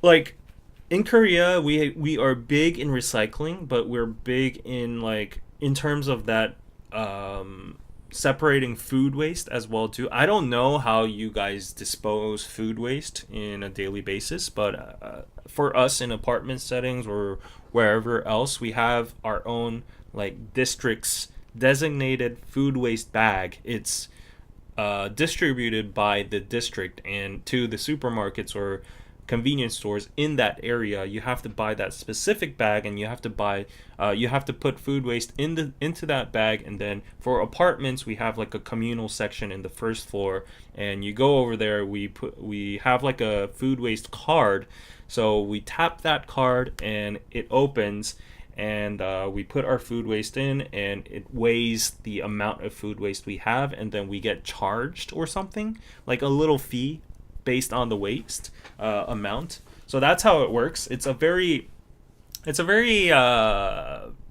inconvenient procedure, I would say. Like I'm a lazy person, so I don't like that whole thing of like, oh shit, I need to put out the food waste. I need to go to either a convenience store or a supermarket, buy that, come back home, put it in that bag, and then wrap it up, and it all gets like dirty because like the food waste is usually slippery, sloppy, and watery, and you got all sorts of things inside and smelly, and you have to pour it inside that bag, and it's hard to fit it inside, and by the time you've all wrapped it up, your hands smell like shit and kimchi, and you hold it. So if you go onto the elevators, you'll see dads always holding the food waste bags and going to the first floor, and even that like dispenser, the food waste place, like opening it, like the lid, and everyone's like has dirty hands, so like it's smelly, and there's a lot of flies over there, so you're like and then you put it, it's like and then you go. So I just don't like that procedure, all in all, the whole thing. But my life has changed just recently. I don't know what I was doing, but there are maybe a couple handful of things that I've always been proud of, like, you know, oh, this is money spent well. And this is one of the things. One of the things I really thought that was money spent well in terms of content creation was a prompter, like a mobile phone prompter, so that I could read the scripts and I don't have to do reruns. I could just follow the script and it could look professional and focused and all that. So I was like, oh shit, this prompter is revolutionary. That was one catharsis, cathartic, whatever. You know, that feeling. Oh, yes, money well spent feeling. But this recent purchase, a food dissolver, a food waste dissolver. I really want to show you it. If I could extend this, I could actually bring it over here, but I won't. But I recently bought it because my mom recommended it. She knows me too well, and she's like, "Oh, David, like Kyungsu, you know, it's becoming hot now in summer, and usually if you do, like the if you don't put out food waste for a long time, like little flies get in and they hatch their eggs and all that, and it gets infested, and you know, it smells because of the heat." And she's like, before it gets summer, you need to find like a solution for that. I know you, and you're not gonna take care of it for days. So she was like, why don't you look at this like automatic you know, food waste dissolver. And I got it, and it only cost me like $250 or something. I ordered it, and all you have to do is just put the waste inside that electronic device, and it has like this little rotating cylinder inside with like little spikes, or like little, I don't know what you call them, like metallic objects that are sharp, that, you know, it rotates around and it just grinds the food as it goes, and it's heated up. It's metallic, so it's heated up, so it dries it up and it makes it easy to break, and it grinds and grinds, and then it rotates it backwards, and it goes on and on for like, I think 30 to 40 minutes. And after all of that, there's no smell, there's no remnants of anything like that's like dirty or anything. It just becomes like soil, like it just becomes like dirt, and all I have to do is put that in the bag, and it's it. Or like sometimes I could just even wash it away, like if it's like small amounts. But that is revolutionary. It just changed my life. So it's tech that's old. It's been around for a while. I don't know what the name is in English, but like, as a person that's been, you know, living alone just for a small amount of time, it's just revolutionary for me. So let me see. On YouTube, I'll show you. Yeah, it's this one. So I don't know if you can actually see or hear this. I don't want to deafen you guys. So let's see if you. Oh, can you hear me? Okay. So it's oh shit. Okay, it's this one I bought, and yeah, you just put it in like that. I wish I could show you the whole thing. It's like, okay, yeah, you just press that start button. It just starts grinding, and then it just dehydrates it, and it becomes like dust and soil. It's like dirt. Yeah, and you just put it in like the normal waste, and that's it. And you just wash wash it, and that's it. So like, I'm advertising this project, this product, but yeah, all you have to do is just put it all in there and press a button, and that's about it. Like, my life has changed with this. Wow, and I found myself staring into that glass for like a good 10 minutes because it's just so satisfying. It's just so satisfying to see all those chicken bones and like greasy stuff and noodles and the kimchi and all of that mixed together and getting like grinded up. So it's really nice. So excited about a garbage disposal. Yeah. Yeah. It's really nice. That's great. How much is that? It was only $250 for me. Yeah. Here in Texas, you put it in your garden. Okay, that's a way to do it. If I lived in like rural Korea too, I'm not saying Texas is rural, but it got a lot of land, right? You have a garden. But if I lived in the countryside, I would do that too. It's good for the soil, right? They should sponsor you. Yeah, but like this is really, I really love this. I'm just like living my life. Okay, let's see another video of it because it's so satisfying. Let's see. Oh, yes. Yeah, you just put it there. You just put all your food, dump it all in, whatever it is, spaghetti, chicken, crab, fruit. It just all mixes up, and then in like a couple minutes, it comes out like that. It's totally odorless. I won't say totally. It has like a little bit of smell, but you just put it in, and it has like an air filter, so the smell doesn't really like, come out. Cleaning is very convenient too. And you just put it in back like that and reset. My gosh, how my life has become so good. You're an adult when you get excited about these type of things. I've seen a lot of those videos, like um, specific things you get excited about once you turn 30, and I'm very very excited. Yeah. Uh, yeah. Yeah, so there are different types of these kind of food waste dispensers. So this one is just like a physical type where it just literally grinds it up and heats it up so it breaks into like little particles. But there are also different types of them which use like what do you call them in English? Microorganisms. So these ones actually like just dissolve them.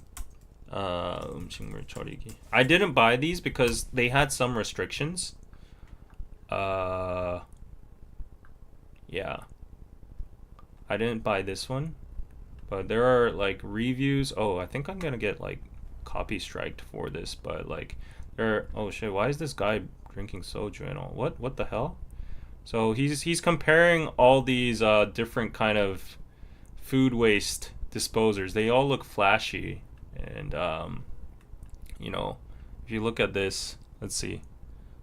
Yeah, you put the microorganisms inside like that, and you feed them water and whatever, and you make them grow, and you put like different kinds of food, and they actually like eat them up and turn them into like dust like that, like soil maybe. And yeah, it's very interesting. I've never this is much of a too much of a hassle for me. I don't want to be growing a microorganism just to like get rid of food waste. I would just like grind it up. But yeah. But anyways, like this is groundbreaking for me. You want one? uh Not David landing on a topic that I've worked in for decades. This wouldn't have been on my 2025 bingo card. Okay, yeah, that's funny. That is funny. Yes, but okay. How long have I been going on for?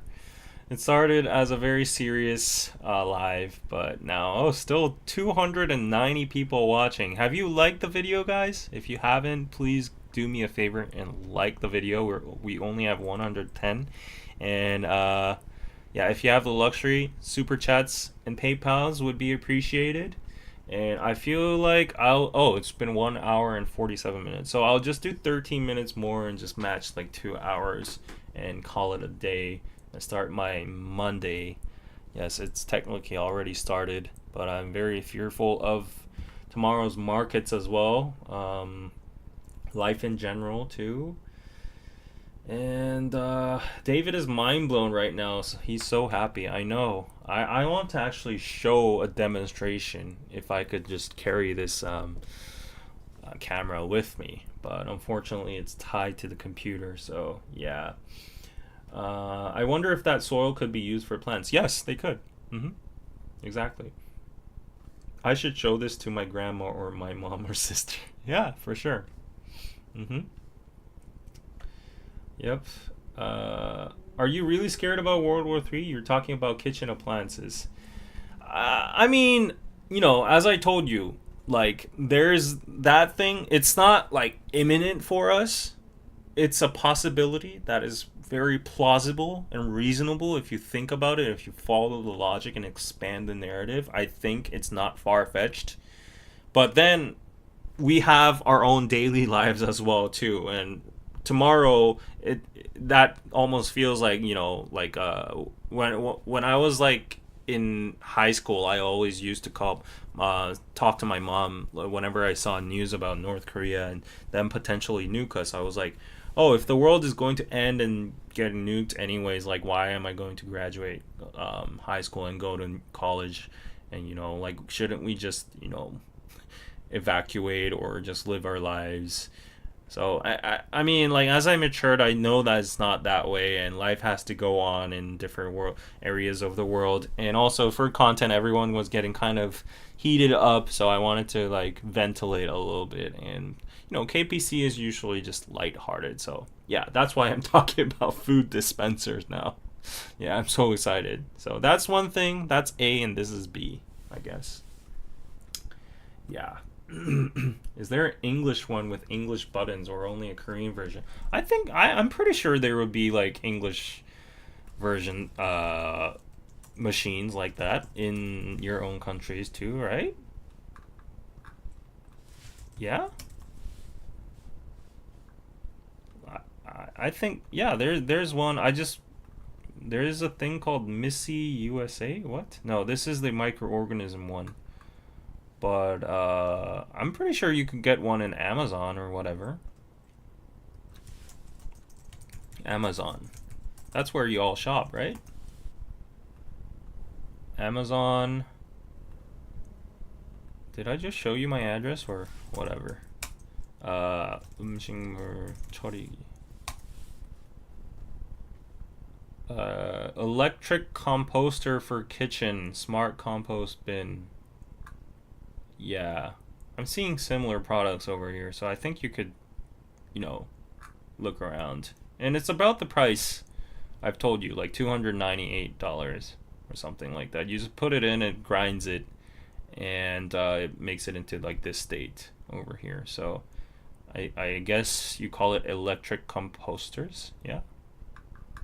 So yeah, go check it out, you know? Yeah, what we have here, you have everywhere. So, yes, this is exactly what we have. Upgraded tri-blade. It just like grinds it inside. It's very quiet, and you can put almost everything inside. So, yeah, go check it out. It's not the exact brand I'm using, but it looks similar enough. Most of your European friends have a cuckoo rice cooker. They say it's the best. Yes, that is actually the best. Chinese people actually come to Korea to buy cuckoo rice cookers in specific. You go to Coex Cuckoo and there's a line of Chinese people just buying boxes of cuckoos. Yeah. I gotta get into that stage of cooking rice. I know how to cook rice. I've done it before, but I just haven't gotten into the habit recently because most of the meal kits I buy come with like an attached little ready-made rice bowl. All you have to do is microwave. So yeah, I've just been eating that, and I don't want to buy like 10 kgs of rice and put it on the balcony and maybe risk having bugs or whatever. So yep. That looks so cool. Does it take much space? No. It's I would say it's half the size of a microwave. Yeah. Yeah.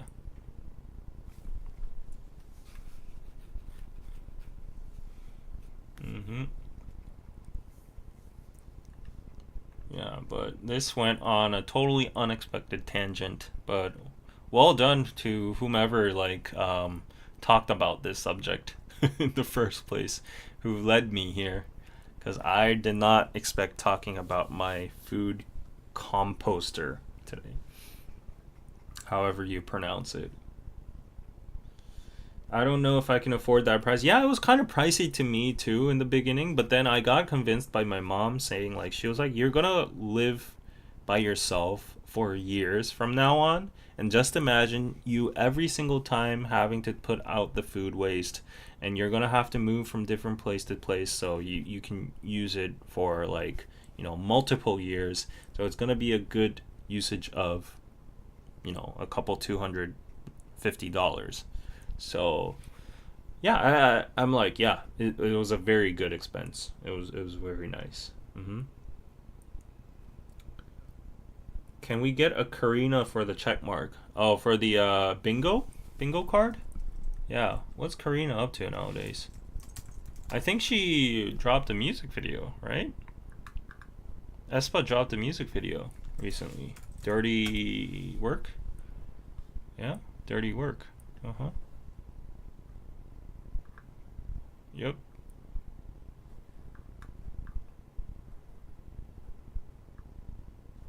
Yeah, they've been very busy in college festivals and all that.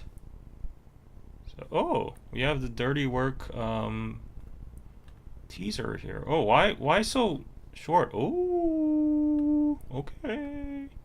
Okay. Whoa, does she have like metal teeth on? Like the grills? You call them grills, right? That's like what Kanye Ye has on, right? Okay, I like those fluffy boots. Ooh, wow. Is it SM 30th anniversary? I think so. Oh, wow, that's so cool. Damn, let me get a close up of that. Oh, wow, it says Espa. Wow. Oh, wow, that's so cool. Oh my gosh. Okay, that's not a good. Oh, wow. Oh, yes. Okay, that's so cool. Great, I like the look of that. Okay, last bingo. Yep. But anyways, I think it's 1 hour and 55 minutes. I feel like people who stumbled upon this stream in the first half, expecting is going to be serious for the whole entire 2 hours, is going to be very caught off guard once they come to the second part, where I'm talking about food waste. We don't need K-pop idols with grills. Karina superiority, yes.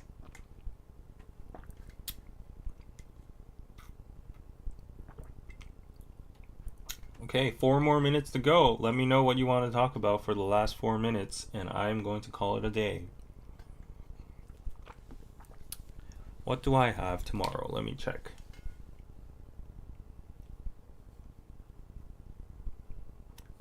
Nothing really special tomorrow.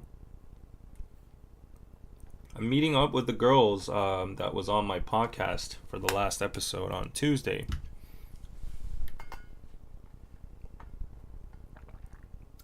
Can I get some words of encouragement? You've had a tough week.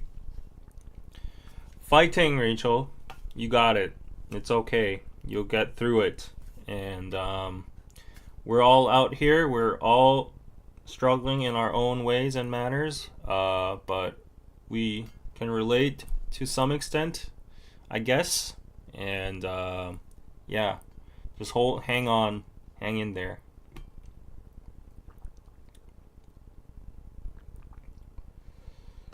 Oh, hey, here from the start. Love it. Thank you, Steph. Are you still moving to Busan? In the near future, yes. My plan is to move to Busan eventually, or to Singapore, as I've told you, or Sweden, maybe.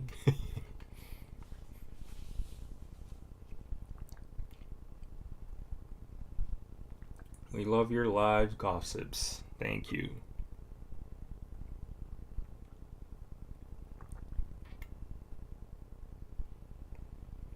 How's my granny doing? She's been texting me here and there, and she's like, "Oh, are you eating well? Are you not lonely? Is Darong okay? Is she okay? What's she doing right now? Oh, she's sleeping over there. Darong."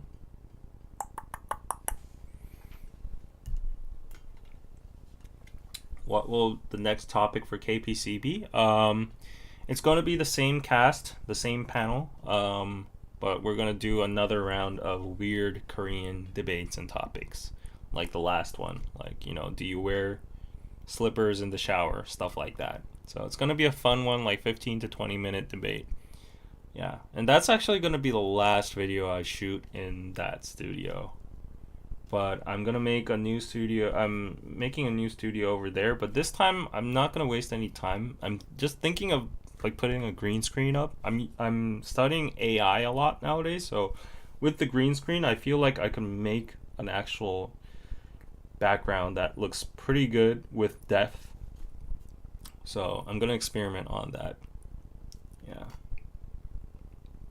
I love those guys. Okay, give it a like and give it a replay. And yeah, check out my Patreon for early access on that.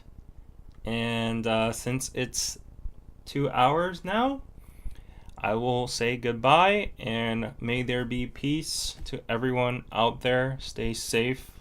Let's pray for each other, and hopefully it de-escalates. And yeah, so goodbye everyone. See ya.